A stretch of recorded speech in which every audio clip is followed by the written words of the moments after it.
Hindi medium में पढ़े लोगों की यह शिकायत होती है कि इंग्लिश न आने की वजह से हम अपनी लाइफ में फेल हो गए। लेकिन जिनके इरादों में दम हो, सीने में गर्मी हो और दिमाग में हमेशा कुछ नया करने की लालसा हो ना, तो वह अज्ञानता को दोष नहीं देता, बल्कि वह कमियों को दूर कर अपने लक्ष्य तक जाता है। मैं आज पेटीएम के CEO विजय शेखर शर्मा का परिचय आपसे करवाने जा रहा हूँ, जो बचपन से हिंदी मीडियम में पढ़े हुए इंटेलिजेंट स्टूडेंट थे। विजय 15 साल की उम्र में इंजीनियरिंग की पढ़ाई के लिए दिल्ली आ गए और दिल्ली कॉलेज ऑफ इंजीनियरिंग में एडमिशन ले लिया। चूँकि विजय स्कूल के दिनों में क्लास के पहली बेंच पर बैठते थे, इसलिए इंजीनियरिंग कॉलेज में भी पहली बेंच पर बैठने लगे। लेकिन एक दिन टीचर ने इंग्लिश में एक सवाल पूछा और विजय समझ नहीं पाए, क्योंकि इससे पहले की पढ़ाई हिंदी मीडियम से की थी और इंग्लिश से दूर दूर तक का कोई वास्ता ना था।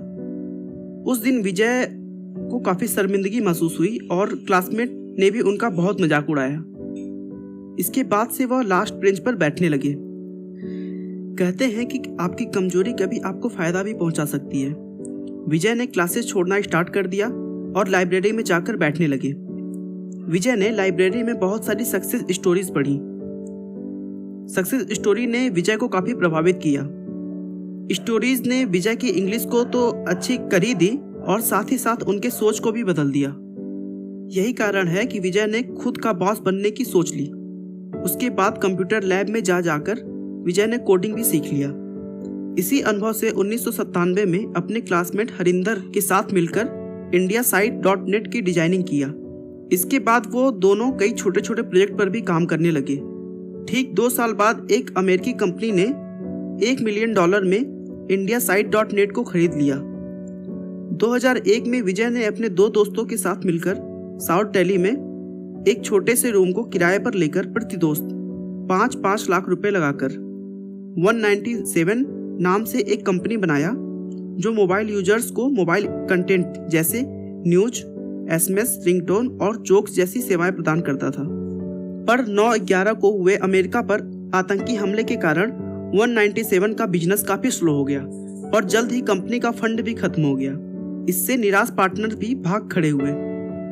2 सालों तक यही स्थिति बरकरार रही।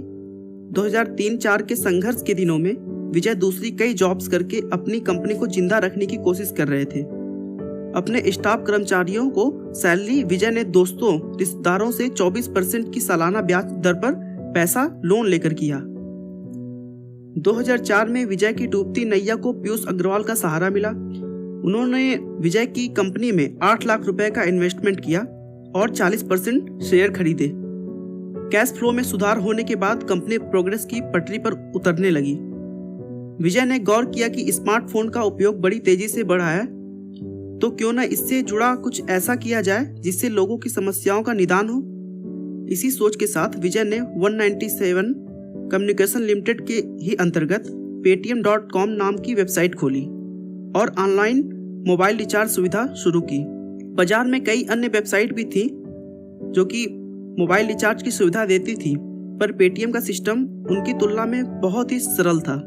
पेटीएम का बिजनेस बढ़ा तो विजय ने paytm.com में online wallet, mobile recharge, bill payment, money transfer और शॉपिंग जैसे कई फीचर भी जोड़ दिए।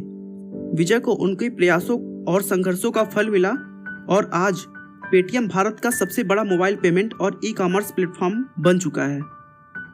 भीड़ हमेशा उस रास्ते पर चलती है जो रास्ता आसान लगता है, लेकिन इसका मतलब यह नहीं कि भीड़ हमेशा सही रास्ते पर चलती है। अपने